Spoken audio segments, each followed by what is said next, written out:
Hello, and again, welcome to Bit Depth. I'm Santiago Ramones. Sitting perpendicular to me is Chase Hampton. What's up? Yeah. What do you do? What do I do? I do me. I'm a bad motherfucker.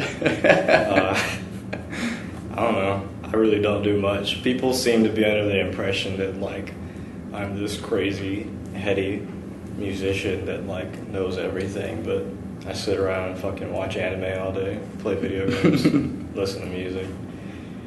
I go to class. Man, it feels like you start getting to the routine of the semester, like life just starts blending together day by day and just becomes dreary.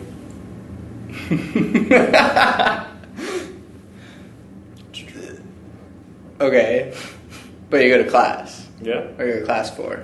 I go to class for music, I guess. I'm a drum performance major at the Acom at UCO.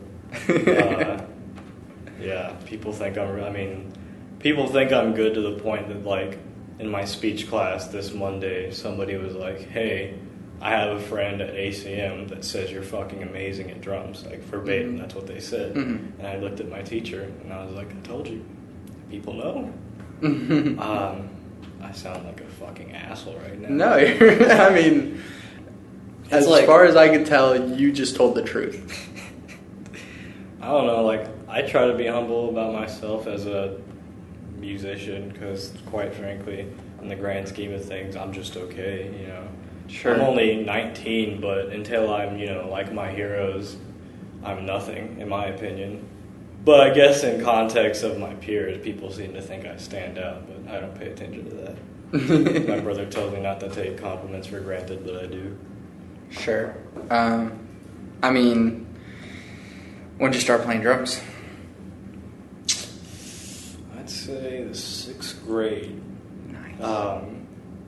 What happened was, band was coming up, and I'd always been into music since I was a kid. My dad was in band when he was a kid. He always played me on his records when I was younger. My brother's been a musician his whole life. My mom is an artist. So, I've always been around the arts, and when it came time in 6th grade, I wanted to do band. And I wanted to play saxophone originally, which is weird, because, like, how old are you when you're in the 6th grade? Like, 12? And, like, I was inspired by John Coltrane as a 12-year-old, which isn't okay. I mean, it's not common for any 12-year-old nowadays to listen to jazz in general, so. It's not common for any 20-year-old to listen to. Usually find that in 6-year-olds. Yeah, I wanted to play saxophone and be like Coltrane, and my brother's like, no. You should try out percussion. Like, he called me the week before tryouts, and I was like, what? Yeah, you should play percussion. Mm-hmm. Okay.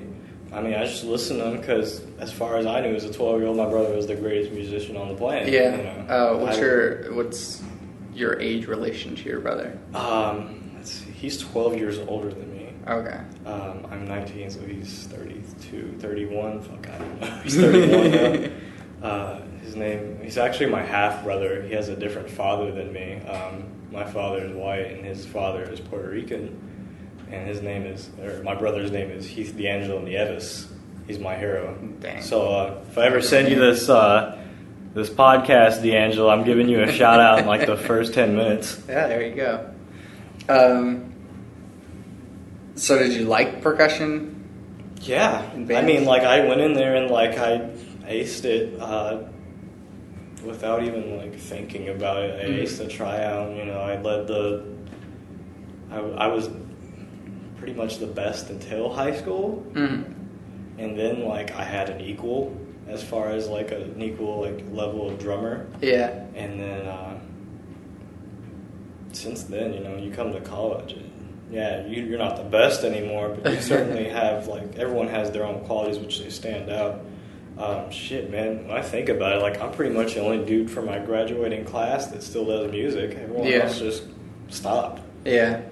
And it's weird to say that, like, because, I mean, especially whenever you are in school, in band, in, like, middle school or high school, it's, like, their entire world, Yeah. And then just, like, graduate and all right, I'm done. It's like, I always knew, though, that, like, I could always tell that nobody really took music as seriously as I was taking it. Mm-hmm. As pretentious as that sounds, it's just like no one was educating themselves about, not like as far as like playing wise, you know, technicality, music theory, but as far as just like the history and trying to find new music. It's like no one else was doing that in high school. Yeah. They just wanted to fucking listen to pop punk and go to football games, I guess. I don't know.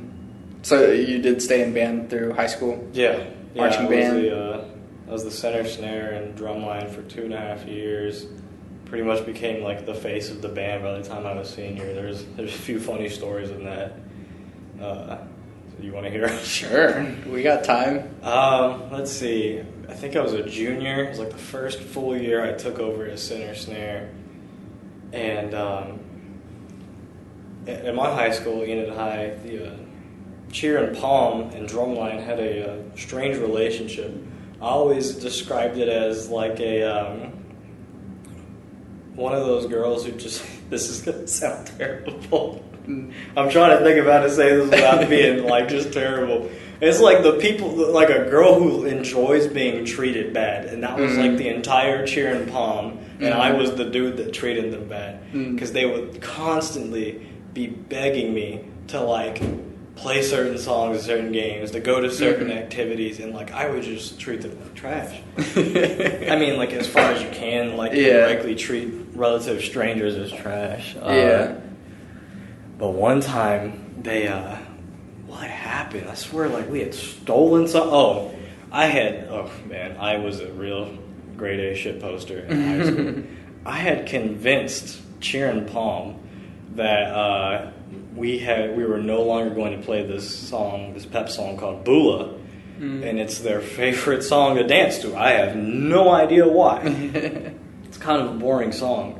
And I convinced them that we were no longer going to play it. And like the head of Cheer and Palm like came up to me before a game, before we all marched over to the stadium. They were like, "Why are we not playing Bula anymore? What's this I hear about that?" And I looked at her for a second, and just without like even thinking, I snapped to a freshman who was on quads, and I just go, "It's his fault," and I take off running. And like I came back like an hour later, and he was like, "They almost killed me, man. They literally almost beheaded me." Just constant trolling of them. We would always try to play things that were like too fast for them to dance to.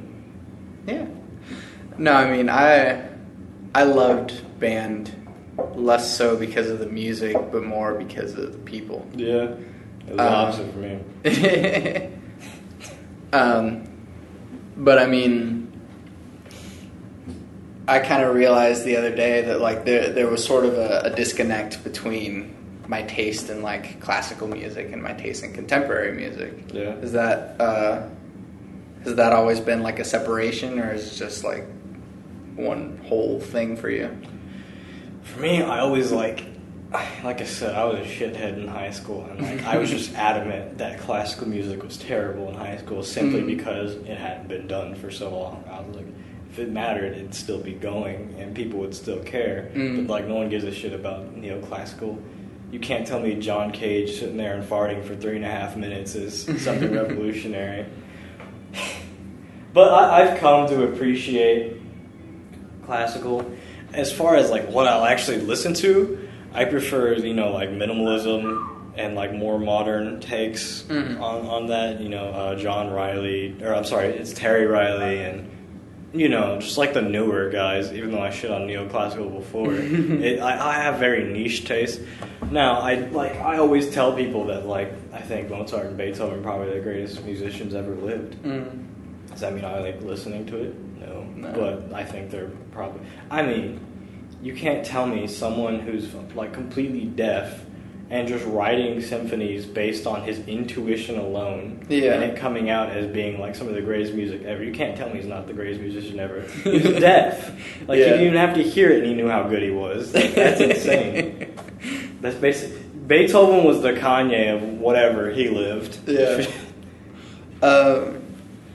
So, I mean, what did you listen to? Because obviously, like, again, band just takes up so much of your life that... What did you listen to outside of practicing, if you even practiced. No, I never practiced. I didn't either. Especially not as percussion. We just showed up and played. Yeah. In high school, I think my freshman year, I was totally into hip hop. And I was starting to scratch the surface of like the real gems and underground hip hop, but I was mainly into like classic 90s stuff and focusing on like the production of it, like the sampling. Sampling to me is like the most underappreciated art of modern music, just because people go, oh, they stole a loop of music, they have no creativity. No, you know how, go listen to a fucking Jay Dilla song and listen to the shit he does, and that's like, sometimes he won't even like edit the song, he'll just like chop it up and put it in a different order and make something new out of it, and he hadn't even like messed with it in any way as far as like changing the key or speeding it up and down. Yeah. Like, sampling can get really heady, and I was real into that. And Kanye came out with My Beautiful Dark Twisted Fantasy, as we all remember, back in 2010, and that album was fucking nuts. Power specifically, you know, I was still just a kid. That song specifically caught me. And I remember going through on whosampled.com, the greatest website on earth, one day, and I looked up Power and saw this song called 21st Century Schizoid Man. And this is before Robert Fripp began taking all music of King Crimson off of the internet. And I listened to the song, and I ended up listening to the album and just being bewildered. I had never heard anything like it, and that dove me into progressive rock for like my first 3.5 years of high school. Yeah, I was just a total prog rock, whatever they call it.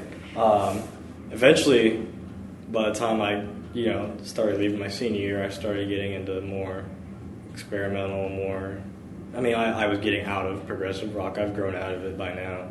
I remember I used to be pissed because like people thought that's the only thing I listened to, which it was mainly in high school, but like I definitely had more I listened to. Yeah.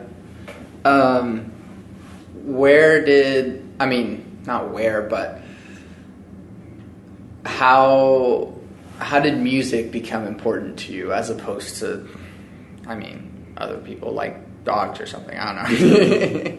Do what? How did music specifically become important to you? Man, I don't know. It was a gradual realization by the time I became a senior. Mm-hmm. When I was going through high school, I was convinced I was going to go to Oklahoma State and do some fucking aerospace engineering because I fucking loved planes and shit. And I was good at everything. I could have done anything, I think, I wanted to if I would have set my mind to it. But like leading up the summer before my senior year, I just started thinking about what I wanted to do. I started thinking about how my entire life had been based around music, and I just hadn't considered it. Yeah. I had been in band for fucking 6 years at that point. I thought about what really got me into music was being a little kid, my dad playing records for me on his vinyl player. I think the first record I ever heard was probably fucking Power Slave by Iron Maiden because that was my favorite band when I was before school. Yeah. I just started to realize like how much music really mattered to me, and that like my entire junior year I was denying it. I was trying to deny it, going, oh, that's not, something that's possible. Someone can't have a career in music. The statistics are too much against you. But by the time I became a senior, I just realized, like, fuck it, man. Like, it's what I love. Yeah. Fuck the statistics. I could be fucking dead behind an alley, but if I played a show the night before, I probably died happy. You know what I mean? Yeah. I'd rather die having a heart attack in the middle of a show when I'm 80 than, rotting away in a retirement home. Yeah. I just love it. It was a slow realization. Cool. How did you start playing drums specifically? So just percussion? Yeah. I think, if I remember correctly, because we weren't allowed to play the set in 6th grade. Yeah. I started taking lessons. My brother wanted me to take lessons with this guy named Tim Copeland in Enid. and he's an ex-cop, but he's also an amazing drummer. Tim had said I was too young when I first tried, so he recommended me to someone who was in like a senior in high school at the time, and I was taking lessons from him, and every once in a while we'd play on the set. And once I graduated from the 6th grade, my parents, believe it or not, like this pretty much got me started on the track to drumming. Yeah. I don't give a shit what people say. My parents got me Rock Band. Nice. And that for sure, like, just that. Obviously, you can't learn how to play guitar from Rock Band. Yeah, but you could definitely learn. It's pretty.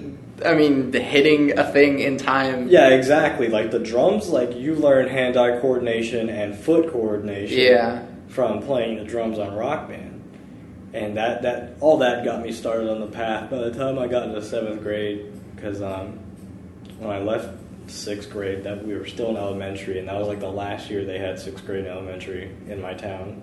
Mm-hmm. So when I got to the 7th grade, instead of being bottom dog, I was like middle. And I tried out for the jazz bands and made it. And I was the lead drummer in the 7th grade jazz band, and then the lead drummer in the main jazz band in the 8th grade. Yeah. And I did that from middle school through high school. It's so gradual, you don't even think about when you start doing it. Yeah. And then, I mean, you have to play jazz and jazz band, obviously, but what did you spend your time mostly playing, and how did that sort of become what you play now, like outside of that? The thing is, when I was in jazz band, we had so many drummers all the time that like I ended up becoming a master of like hand percussion and auxiliary percussion. Yeah. So like congas, bongos, all that, shakers. Tons of fun. Just because I thought it was more fun than sitting down and playing boring jazz songs with like less than Kick, stellar right, musicians. You know what I mean? So I'd always let the other drummers play just because I wanted to have fun. Yeah. And jazz drumming is probably my weak point as far as that goes. I think the first song I learned how to play on the drums was In Bloom by Nirvana. So it wasn't like I never like went for a style of drumming. I always just tried to play played the music I like is what it started at. Mm-hmm. And then I started considering what drummers do I like. And again, it wasn't I was going for style. I wanted to play my favorite drummers, what they were playing. So it started out with like Dave Grohl and what's his name, Mitch Mitchell from the Jimi Hendrix Experience, and I just learned more and more and more about new music and different drummers. Yeah. And then I'm trying to think of like a good way to get you into like what you're doing now, but like how does playing music at ACM differ from what you were doing in high school? It's a lot more relaxed, I'd say, because instead of it being everyone's up their own ass about competitions, seasonal competitions every year, you just show up with people with different tastes who at least have some interest in music. I feel like band kids are like, they're not even people, man. They're zombies. They're like, they don't even like music. They're just in there to see other band kids. Yeah. And at least you're with people who have some sort of interest in ACM, and you just play different music. Like I said, it's a lot more relaxed. I feel like, at ACM, not everyone's a master musician, but they're like adept enough because they cared enough to go to music school. You know what I mean? So there's like a certain level of quote-unquote professionalism in people's playing. Yeah. Unlike high school, which is like no one's good at all, including me. I was terrible in high school. What's your goal as a drummer? See, the thing is, I feel like it's not even something I feel. So many people have told me, including like my mentors, like my very accomplished mentors have told me, man, you can be a legend if you want to. You can be like one of the best drummers, blah, blah, blah. But I satisfy myself every day as a drummer. I'll post on Facebook, I don't think I'm good enough or I don't care about my playing, but like I satisfy myself. I don't find myself wanting to be the next Tony Williams. I don't find myself wanting to inspire I want to inspire people to play music, you know? That's my number one thing. But like I don't want to be known as a drummer. I am trying to move away from the stigma that drummers are dumb and all they can do is drum, you know? Sure. When you ask most drummers at ACM any like music questions, like as far as anything past drumming, they won't know what to tell you. Whereas like I pride myself on being like one of the better, say, songwriters among all the students, let alone drummers. You know, I try to educate myself, and I want to be remembered as a musician, not a drummer. You know what I mean? Yeah. Someone who can do it all. Yeah. Do you have like a career goal, I guess, to be in a band or something? I don't know. I don't have a career goal. I have a life goal, I would say. Like, I have things I'd like to do as far as, like, career, but I don't have a goal. Like, I'd like to play, say, session on, like, a Kendrick Lamar album. I'd like to back up some group I like live, some artist I like, this and that. I want to play music festivals. But that's not, you know, I don't really call it a career as far as music goes. Like, my life goal is I want to be remembered. I want to inspire other people to play music like my heroes inspire me. Like, I want to give that feeling to tons of people. Like, I've gotten that feeling from others. I don't remember the first thing I said. What was the first thing? Inspire people? That was the second thing. Okay. The first thing was I want to be remembered. Yeah. Like, I want to make this album that people remember artistically. It's people go, oh, it's 2016, everything's been done already. Well, fuck that, that's bullshit. How's everything been done already all of a sudden in October of 2016 when it hadn't the past fucking, I don't know, millions of years? Humans have been around for millions of years. I mean, not necessarily. Earth. Sapiens. Yeah, Earth, sure.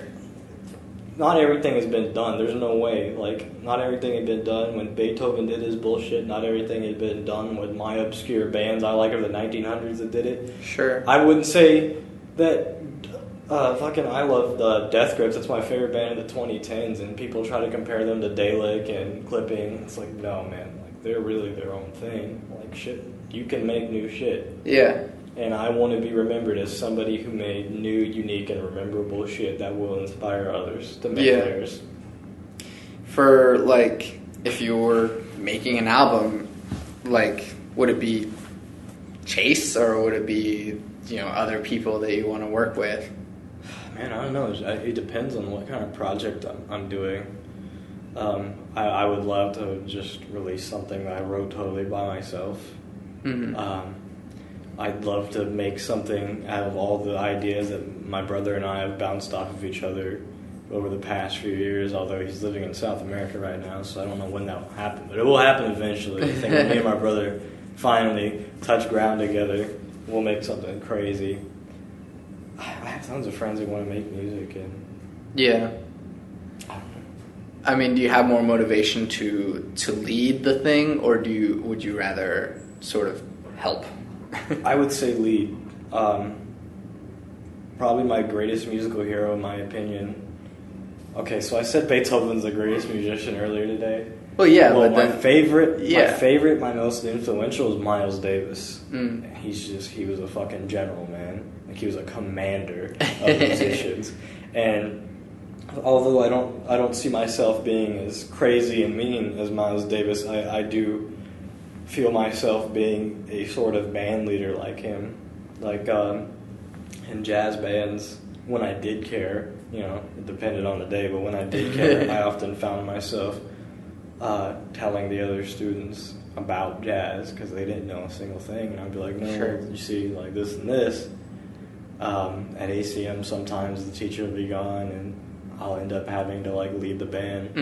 Well, I have to lead the band a lot anyway because I have to count everybody in. But yeah, Miles Davis is my biggest hero, so I feel like it could be something I lead. Yeah. I mean, do you think it's hard finding musicians that will be led? No. I mean, I'm not going to call myself a leader, but I would say if I were to be one, I think that a leader has qualities that doesn't matter who it is, they're going to listen. You know what I mean? It's not like you're commanding. It's like someone steps up that has an idea that other people agree with and they want to follow this idea. You know what I mean? Yeah. It's not like commanding other people and like searching out. It's like you find like-minded people that will listen to you and follow your idea. Yeah. What's the goal of music to you? The goal of music? Yeah. Itself? Yeah. Goal of music. Man, I don't know what to think about that.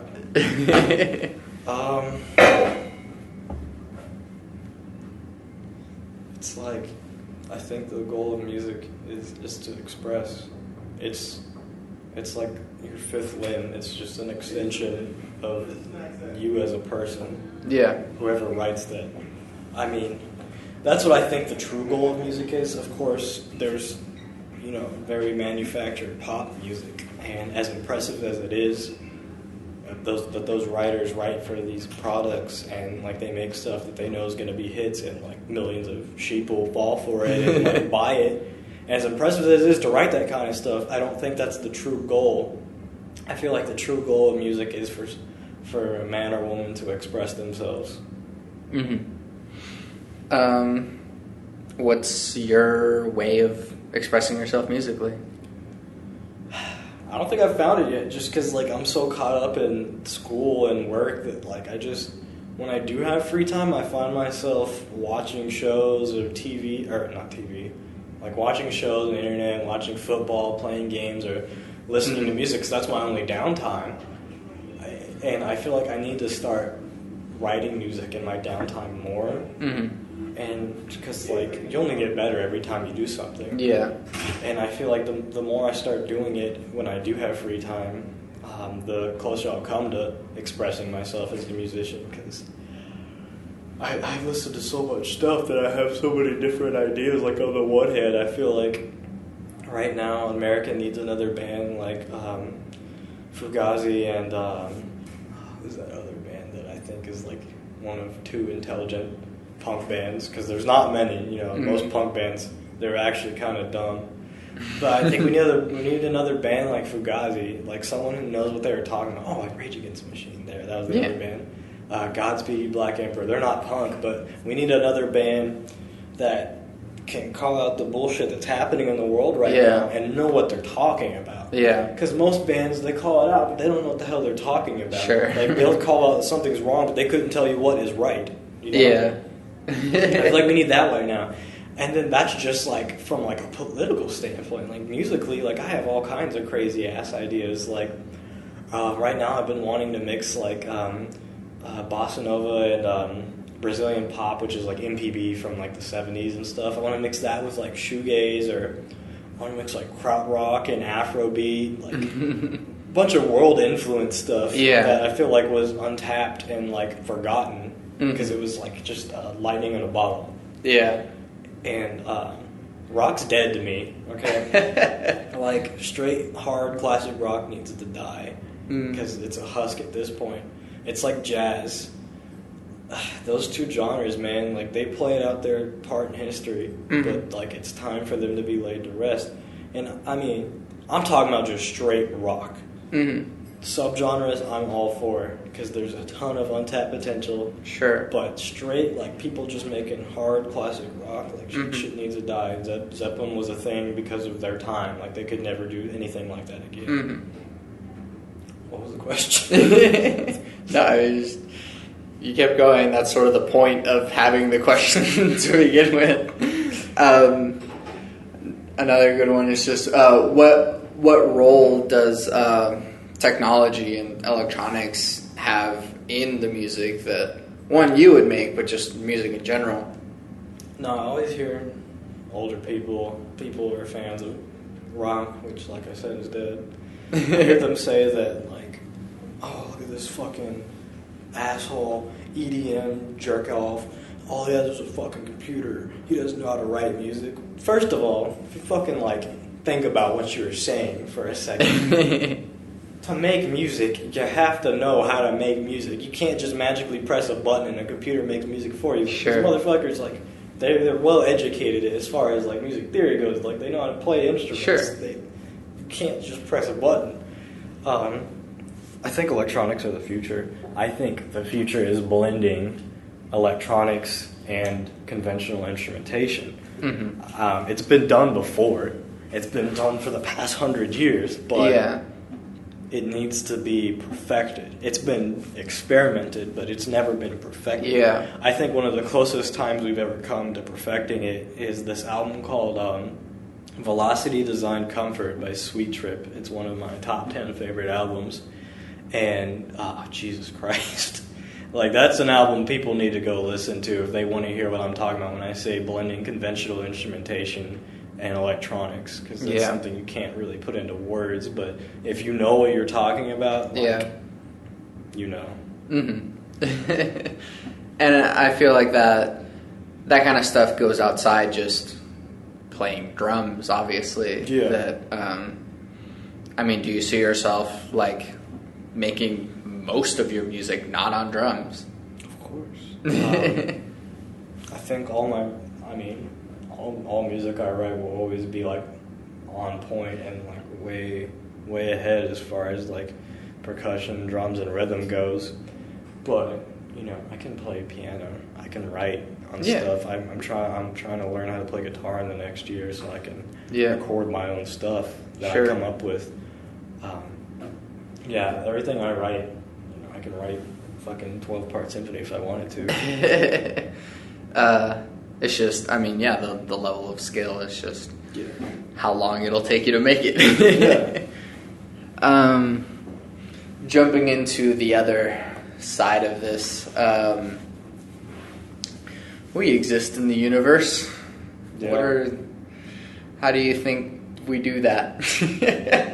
Well, it's a strange conflict I have with myself, and I think about it often. I almost started doing the Ben Carson thing. Have you ever heard Ben Carson talk? Not much. Okay, you remember who he was, the crazy black dude who ran for president? I loved him.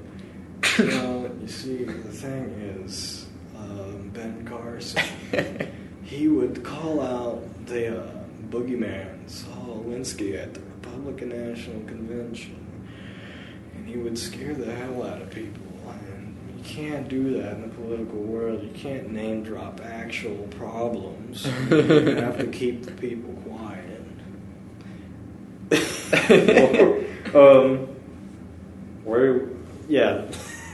Okay, I have this conflict with myself.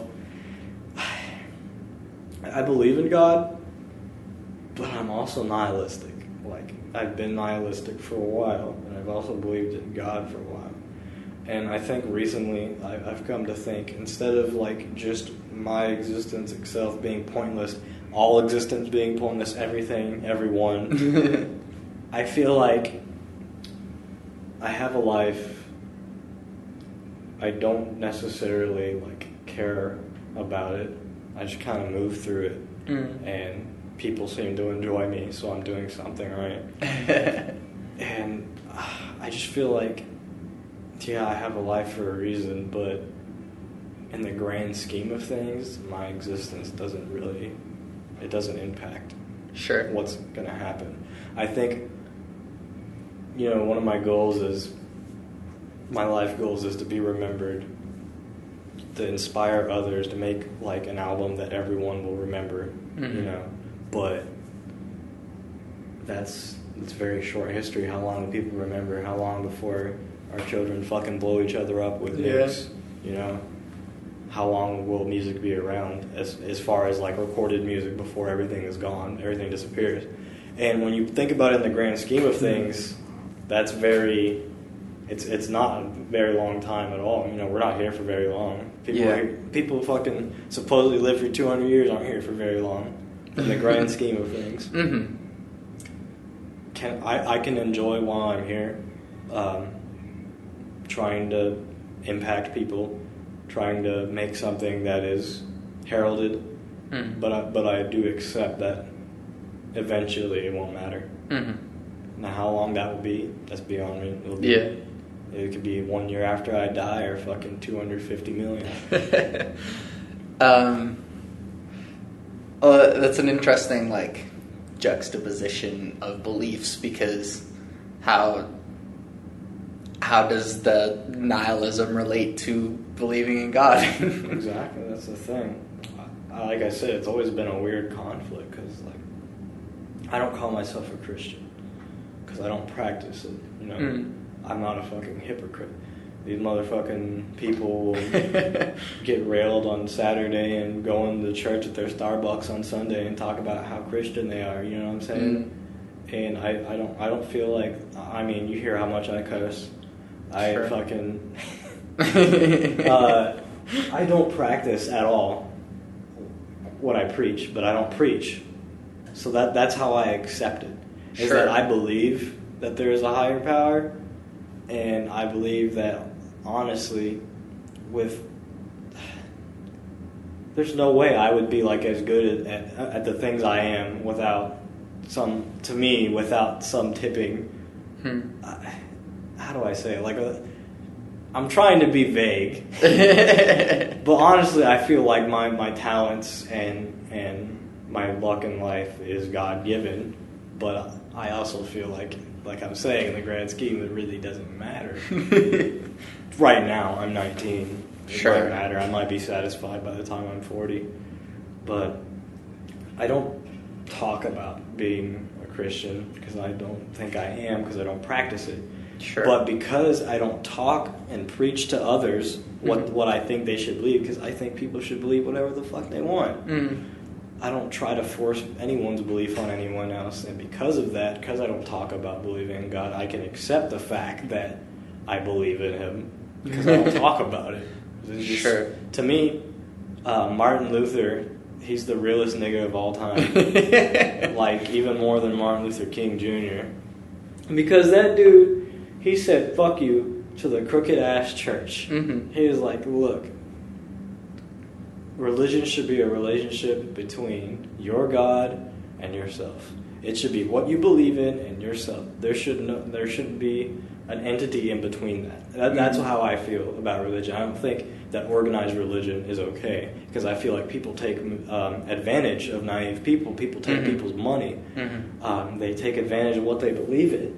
And that's not cool. That's why Martin Luther was like the fucking best ever, because he said, fuck that. Like, you should have a relationship with what you believe in between that and yourself. You see what I'm saying? So, I mean, you have a belief in God. You have a belief in Jesus. Yeah. What role does the Bible play to your beliefs? Okay, here's the thing. No, I'm no avid reader of the Bible. I do believe in God. And I think Jesus was a dude that existed that did a bunch of cool shit.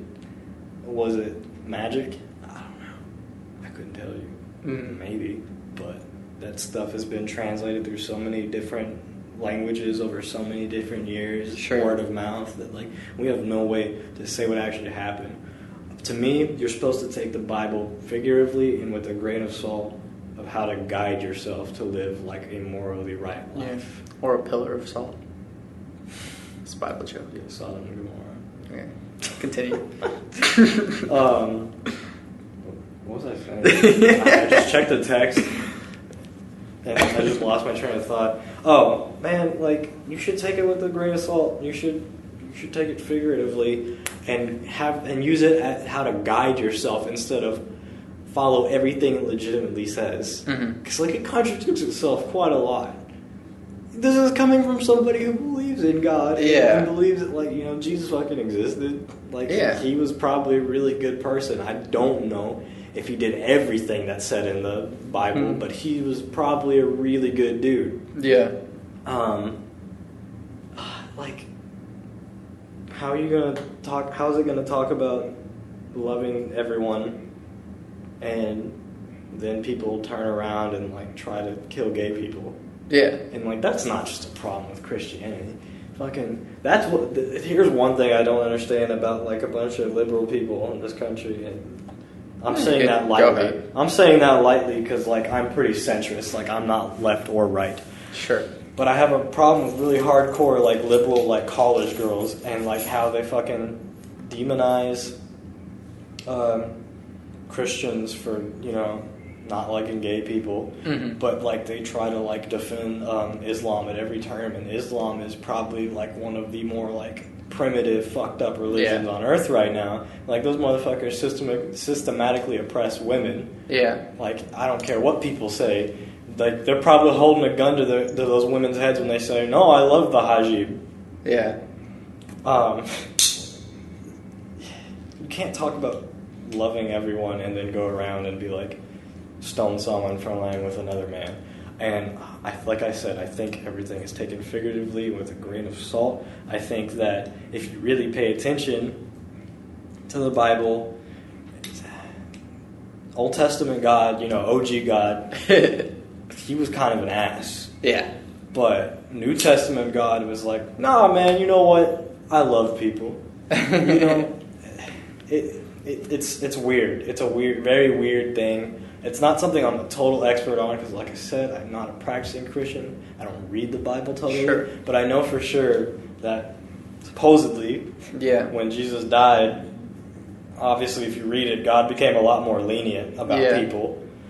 And I think honestly, the true, to me, what being a Christian should truly be about is treating everybody right and loving everyone no matter what. Yeah. And just being a good person. It's about being morally righteous. It's not about being morally snobby. Okay?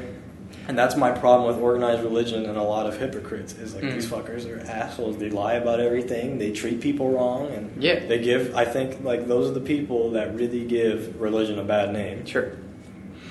So then, what sort of philosophy does guide what you do, at least morally? I was thinking about this too recently. Well, you and me have talked in class before.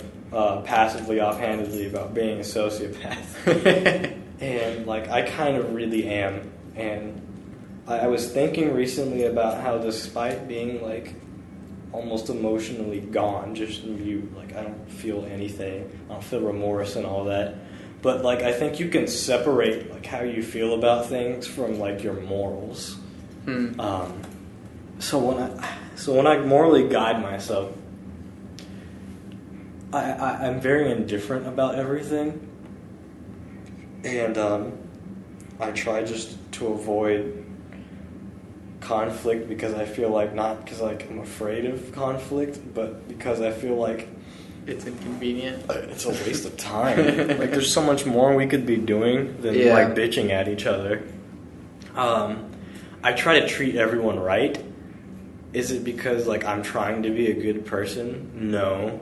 It's just because, like, that's just my natural tendency is to, like, be nice to people and treat everyone right. There's no, like, moral guide. It's just how I am. I feel like I wouldn't want people to fucking treat me like shit, so I might as well just be, like, cool with everyone, you feel me? Yeah. So that's what I mean about being morally indifferent. I'm kind of just like, Yeah. But, I mean, since you don't, like, feel for other people, like, I guess this just kind of goes with the whole argument against nihilism and moral nihilism, but, like, what's the point? Yeah. Well, yeah, I'm very apathetic, but just because, like, I don't feel remorse if I treat people like shit doesn't mean I should. You know? It's like, I think in an ideal world, everyone can believe what they believe in, do what they want to do, and everyone would be happy, and no one's an ass to each other. You know what I mean? But yet, yeah, I feel like everything's pointless. But that doesn't... Yeah, I feel like everything is pointless, but it's not to say that you can't, like, enjoy while you're here. Even though there's not a point, you can still find... Obviously, if you think there's not a point, you don't find a reason for stuff. But I feel like you can still enjoy it. I don't know. Sure. I know, like, what I'm saying is, like, completely contradicting itself. You know, I'm trying to go deeper and saying I don't care. Yeah, no, I know, but, like, and that's totally fine because that's just the way that you live your life. Yeah. So, I mean, another question that I ask everyone on this is, what's the value of people to you? What do you mean? Value. The value of people? Yeah. That's a very open-ended question. That's the point. I don't know. I hate talking to people. And that's not this interview. Like, I think about how much I hate talking to people, how much I hate social interaction. Like, how little... I choose to, like, minimize my social interaction completely. Like, I just don't talk to people. Sure. What was the question? I was going somewhere with that. Value people. The value of people. So, I don't like talking to people. I could care less about most people's lives, about anyone, barring my mother. I love you, Mom. I'm apathetic, so you think I don't give a goddamn about people's life, right? Sure. You think I just think that people have no value, but like it was like I was saying a couple minutes ago, I think everyone should have a chance to enjoy their life. So I think everyone's life is worth something. Yeah. Everyone deserves the chance to experience life. So everyone has value to me. Yeah. Even fucking shitty ass people like David Duke or Bashar al-Assad. Doesn't mean they deserve to die just because, you know, they gassed their own people or hang black people. They're assholes, but I'm not going to be the one to kill them. Yeah. I mean, I ask a lot of moral questions because it's important for the world to be cohesive in some way. Yeah.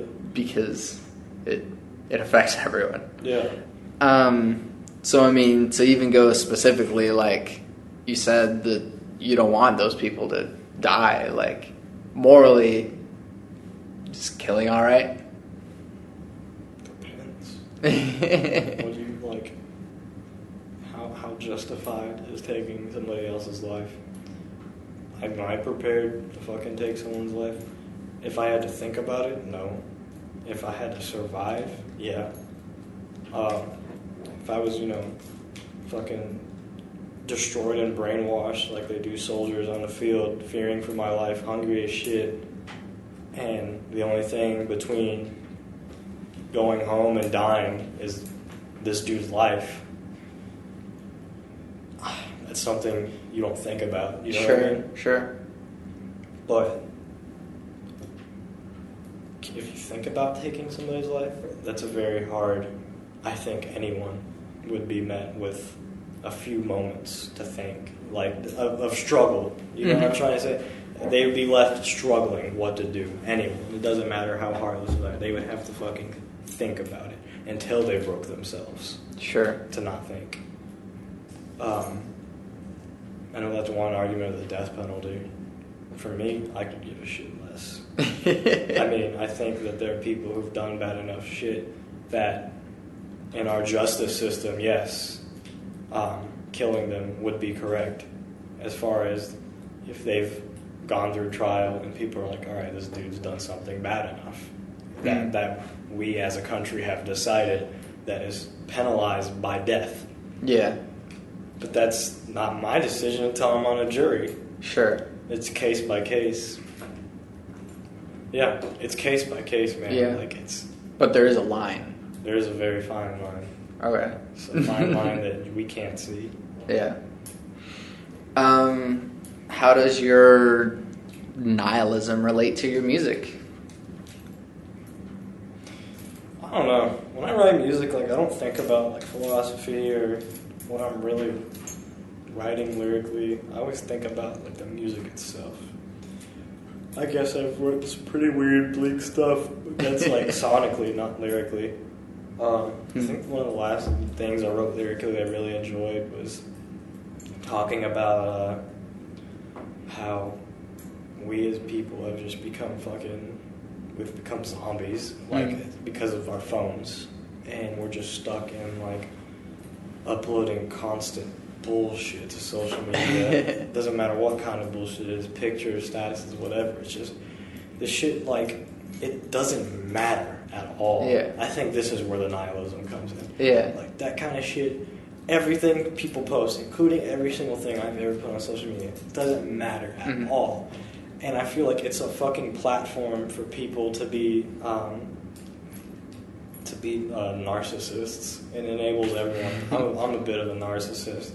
I've had people telling me I had a God complex since I was like in the 7th grade. But I recognize all my problems. I feel like I always give myself the pass because like I recognize everything that's wrong with me, whereas most people just go about their lives being zombies, copying everyone else, and not thinking about what's wrong with them. And they like everything they do is bullshit. Sure. And a lot of that comes from fucking social media. Social media is the devil, man.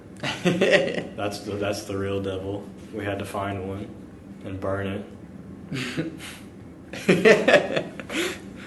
But I mean, hey, it's still a place for our shit posts. Well, that's because like I feel like people who shit post, they're either children or they're people who understand how dumb social media is. And, like, they just take the piss out of it. Those are the people I respect the most. Yeah. But, I mean, going back to music, like, what is it that you want to explore in your music? Both ideologically and musically. Musically, it's like I was saying earlier. I want to combine a bunch of lost styles in new ways that I think would work together based off of my input. I don't know. My judgment, I think it would work. Ideologically, my favorite lyricist right now is MC Red of Death Grips. And people say I write like him when I do write lyrics. And that's a compliment, but I would also like to like become my own style. Sure. Because like he's so out there at first, and then you like read into it and you realize no, he's not really out there. He just says it in an out there way. He's like being very intelligent about it, and like the kind of stuff he writes about is just how dumb and hypocritical people are, and you know, primitivism as far as like everybody's primal urges and all shit like that. That's something I'd want to explore ideologically. I'd like to explore what's wrong with our political system. What's wrong with our fucking military-industrial complex? What's wrong with the world? Shit like that. I mean, I'm not gonna fucking write about saving the trees and shit. Fucking Bono. You what? Fucking Bono. Oh, yeah. And I mean, because I mean, you want to inspire people. Yeah. So, like, what effect do you think your writing and your music would have on people based on what you're making? I feel like the people I would inspire would be people like me who are inspired by those who dare to be different. And, like, I mean actually different. Being a special snowflake. Someone who talks about the things that most people won't and says it in a way that most people won't. And they can see the genius in different things instead of something that's just blatant and in your face, I guess. Yeah. Was that an answer to your question? Sure. What extent is your music, like, for you, and to what extent is it for everyone else? Right now, it's totally 100% for me. I'm not writing for anyone. I feel like when I write and I play, it's to satisfy myself, and I don't stop until I can finally say, okay, I think I'm worthy of appraisal. I'm worthy of being considered a legend. I won't stop until that happens. It's totally for myself. If other people want to see, they can. I enjoy showing people my stuff because they want to see it, and I'm perfectly fine with that. But I do think that everything I do is for myself. Yeah. But I mean, there is a level of like putting it out there is obviously a part of. I mean, you have to get a crowd. You have to get an audience that enjoys your stuff. And I said in my business class in my first semester that, like, if somebody told me, if a bunch of people, not one person, but if a bunch of people say, hey, try doing this, I would love this. Like, if a bunch of people said they'd like me to do something, I suppose then that's when I would start, doing stuff for others. Mm-hmm. But for the moment, for the time being, on October 14th, 2016, when I'm 19 years old, right now, I'm doing everything for myself until I'm satisfied. Yeah. I mean, to what extent is, like, selling music, I mean, it's just... Is it a priority? Is that what you're asking? Yeah. Not at all. Honestly, somebody was asking me, they had an assignment in their class, and it was something about music piracy, and they're like, it was asking, like, what side are you on, this or that, and he's like, well, I want to know your take on it, Chase, because, he's not a music major. He's like, I know you're way more into what's going on, and I was like, if you had asked me before, I would have probably been like, it doesn't matter, I don't give a shit, but if you ask me now, I say that it shouldn't be tackled, like it shouldn't be like the government shouldn't try to solve music piracy, and one, that being it'd be too much of a waste of resources and time for them to track down all of that, and two, where do artists make most of their money? It's surely not fucking album sales, it's touring, it's playing shows, it's being signed, it's not selling the albums. There's basically no money in that. So to me, selling your music isn't the issue. It's selling your band to people to come see, selling your product for people to come view, to come listen to, not to actually like physically sell albums to people. Yeah, that's how I feel about it. It's not a priority at all. Yeah. Getting the listeners means everything, not the money. But I'm sure when I'm 40, I'll be like, man, why was I such a hardcore punk talking about fuck money, DIY? Yeah. But I mean, then how do you make a living, Gigging. That's different. To me, I'm in a position where I can play music to make money, to make a living. I can play the drums. To make music for myself, I don't need to make money. Sure. I can just put it out. We exist in an age where you don't have to put yourself out there. Yeah. Like, SoundCloud exists, man. As stupid as that sounds, I have a SoundCloud. Stuff like SoundCloud exists. And at any moment, somebody's going to find you and introduce you to every one of their friends. You know what I mean? That can happen at any moment. That's the world we live in now. It's not like back then where, like, you had to go through, like, hell to promote yourself. Sure. Yeah. I mean, would you be fine just gigging all the time and nothing else? Dude, as long as I'm playing music, I'm happy. Yeah. It doesn't really matter to me. Because, like, I know that no matter what I'm doing for a living playing-wise, whether I'm fucking backing up the Rolling Bones when they're 120 or I'm playing in a dive bar, I'm playing music to make money. And you know what? That'd make me luckier than almost every motherfucker on the planet who's not doing what they love. Yeah. Because at least I know that I'll always be writing on the side for myself. Yeah. Last question. What advice do you have for people? What advice? Yeah. For what? For what topic? What do they need advice for? How to change a light bulb? Get a fucking ladder. That's the first step. Make sure everything's grounded. Turn the socket off. For living their life. I'd say shut out everyone else.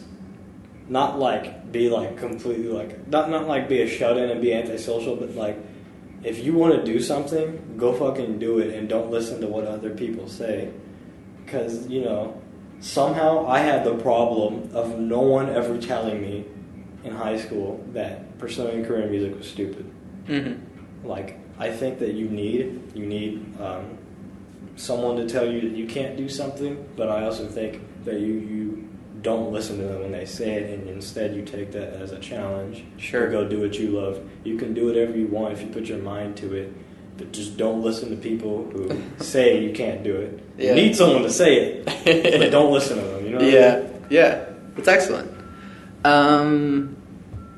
At this point in time, do you have a place where people can listen to your music or go and find you on the internet? Are you a public person yet? I have a couple things on SoundCloud that are cool and a couple things that are like shitposts or experimental.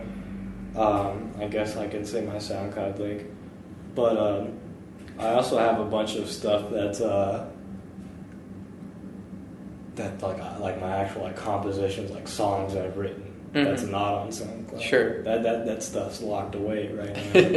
I think eventually I'll start posting stuff that I've written, but right now my SoundCloud is more things I've produced instead of things I've written. Sure. Yeah, my SoundCloud I think is the Hampton, which is C Hampton, and I think my avatar is Coil's album, The Ape of Naples, except he has a Christmas helmet or a Christmas hat on that I photoshopped. Yeah, there's like two or three cool things on my channel. Don't go back too far; you're gonna find some weird shit. I'd say if anyone's actually listening to this, go check out Running Out of Phone Space demo on my SoundCloud. That's probably my favorite beat I've ever made from sampling. Cool. You have like a Twitter or social media? Oh, hell yeah. Yeah. All right. My Twitter is, it used to be Fresh Prince Enid, but right now my Twitter is at the Champton. And my name right now is Black Bastard. Now, my name itself, like my screen name, changes like every 2 days. But right now, my avatar is Sterling Morrison from the Velvet Underground playing guitar. Look how fucking badass that is. That's pretty cool. Yeah, my Twitter is awesome. My bio is agradeço ao povo de música.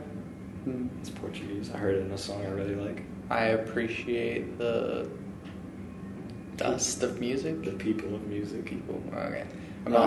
It's like the actual Portuguese. Do what? I'm not too good at Portuguese. Oh, that's fine. The actual lyric I'm quoting is like "Eu agradeço ao povo brasileiro," which is I appreciate the people of Brazil. Is what it originally said, but I made it the people of music because I'm edgy. No one's ever gonna translate it. Nice. Except for just now. Yeah, except me. My pinned tweet is me being retweeted by Little B because me and the valedictorian were cooking at our graduation. Shout out to Little B, thank you, bass god. You got any other plugs? You good? All right. I'm Santiago Ramones. You can find all the stuff that I do on santiagoramones.com, which will take you to my music and this podcast. And you can also feel free to contact me there if you want to ask any questions or ask to be on the podcast. I don't know. That's what I did. Yeah, exactly. It's just santiagoramones.com. And I end every podcast with my 3 things, which are love never fails, it's going to be okay, I might be wrong. Thanks for listening.